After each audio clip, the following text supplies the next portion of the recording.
नमस्कार साथियों, एक बार फिर से आपका कृषि ज्ञान यूट्यूब चैनल में स्वागत है। साथियों, आज के इस वीडियो में बात करेंगे कि जीरा में होने वाले झुलसा रोग के लक्षण और इस रोग से बचने के उपाय और झुलसा रोग का रोकथाम कैसे करें। सबसे पहले बात करेंगे जीरा में झुलसा रोग के लक्षण के बारे में। बाद में 6 फंगिसाइड दवाई के बारे में बताऊंगा जो जीरा में बहुत ही उपयोगी कारगर दवाई है। इन 6 दवाइयों में से आपको कोई एक दवाई का छिड़काव एक बार में करना है। सब अलग अलग बताऊंगा कि इसकी यानी दवाई की कितनी मात्रा लेनी है और एक बार छिड़काव के लिए इसे में एक दवाई का ही छिड़काव करना है एक बार में। यदि जीरा में और भी रोग का प्रकोप दिखाई देता है तो आप इसी में से एक दवाई का और छिड़काव जो 15 दिनों के बाद में आप और निकाल सकते हो। साथियों, जीरा में झुलसा रोग का संक्रमण फफूंद द्वारा फैलता है जो हवा के माध्यम से जीरा में बहुत ही जल्दी तेजी से फैल जाता है। अब बात करते हैं जीरा में झुलसा रोग के लक्षण के बारे में। तो जीरा की पहली सिंचाई के बाद में यानी पड़का का पानी देने के बाद में बादलों के कारण वातावरण में नमी ज़्यादा हो जाती है। इसके कारण शुरू में जीरा के हरे पौधे जो आप इस वीडियो में देख रहे हो ये नीचे झुक जाता है, यानी नीचे दिखाई देता है और पत्तियों के ऊपर का भाग है उसमें सफ़ेद और पीले धब्बे दिखाई देते हैं और कुछ दिनों के बाद में हल्का बैंगनी और काला हो जाता है। पौधा को ये प्रकाश मिलना कम हो जाता है और पौधा की वृद्धि है वो रुक जाती है और पौधा सूखकर खत्म हो जाता है। जीरा में रोग मध्य अवस्था में कभी भी हो सकता है।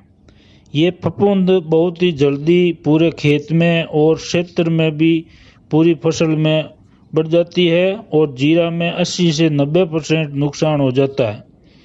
आप समय रहते इसका रोकथाम ज़रूरी है।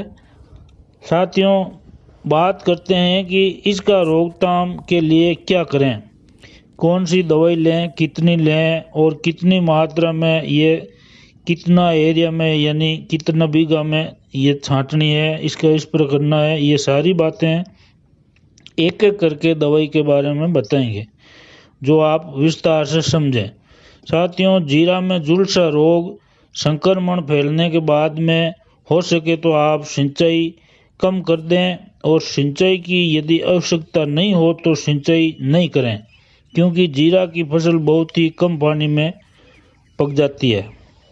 तो साथियों, अब बात करते हैं एक नंबर दवाई की जो आपके जीरा की फसल है वो 40 से 45 दिनों की हो जाती है। उनके बाद में आपको मेन को जेब 75% WG जो 2 ग्राम 1 लीटर पानी में हिसाब से मिलाकर छिड़काव करनी है। दूसरी दवाई है कार्बनडाजिम जो 50 WP 2 ग्राम प्रति 1 लीटर पानी के हिसाब से मिलाकर छिड़काव करना है। या फिर आप 3 नंबर दवाई ले सकते हो जो एजोक्स्ट्राबिन 25% SP जो 5 ml ये तरल में आती है, जो 5 ml 1 लीटर पानी के हिसाब से मिलाकर छिड़काव करें। अब बात आती है 4 नंबर दवाई थायरम जो कवकनाशी है। ये 5 ग्राम आप बीज को उपचारित करने के लिए बहुत ही ज़रूरी है और ये बीज को उपचार करने के बाद में ही उस समय ये काम आती है और आप इनका स्प्रे भी निकाल सकते हो। अब 5वें नंबर दवाई है जो है हेक्साकोनाजोल जो 4% यानी 4% से बनी हुई मिश्रण की ये दवाई है। वो 2 ग्राम 1 लीटर पानी में घोल बनाकर छिड़काव करना है। अब बात करते हैं 6 नंबर दवाई जो कॉपर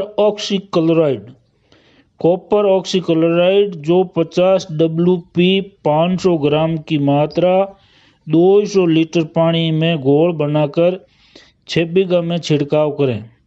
साथियों इन सभी दवाइयों में से एक दवाई एक बार की दवाई का ही छिड़काव करना है। इसमें आपको 10-15 दिनों के बाद में आप दूसरी दवाई का छिड़काव कर सकते हैं।